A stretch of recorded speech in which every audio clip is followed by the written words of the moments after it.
Thank you, Mr. Chairman, and Ranking Member Lawford for planning this hearing, and thank you, Secretary Granholm, for your work to ensure that the U.S. is a leader in energy innovation and the clean energy transition. As a state legislator, I carried the Virginia Clean Economy Act, which put Virginia on a path to 100% clean energy by 2050, and I look forward to working with you and the Biden-Harris administration in implementing the historic investments in that clean energy transition so we can hopefully speed up that timeline. But my questions today are more focused on my concerns around the impact a government shutdown could have on our research abilities, that a shutdown could jeopardize access to essential federal services and have harmful economic impacts, but would also in some cases irreparably harm our research capabilities.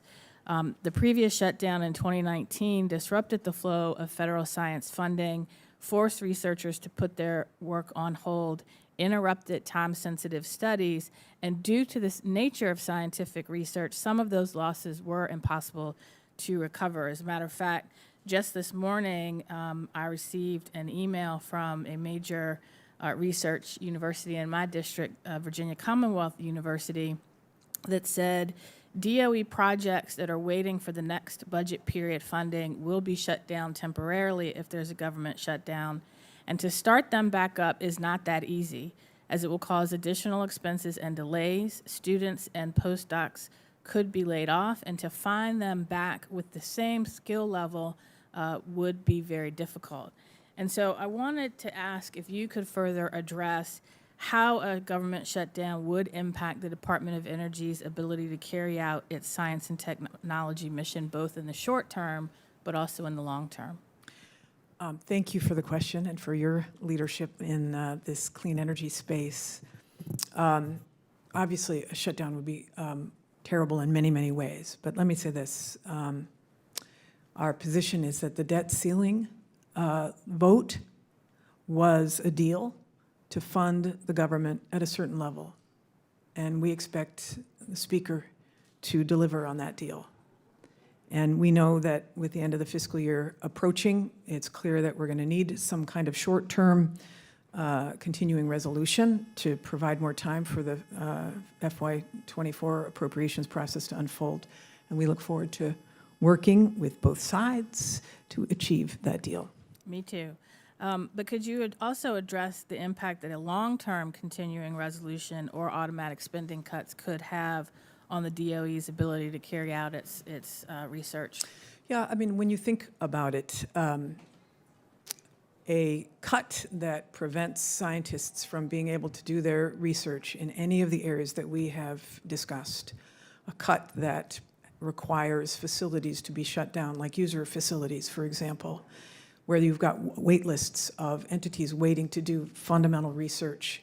These are not facilities that you can just flip on a dime. These are not on-off switches. These are massive facilities. And the scientific work that's being done and the research that is being done, it must continue.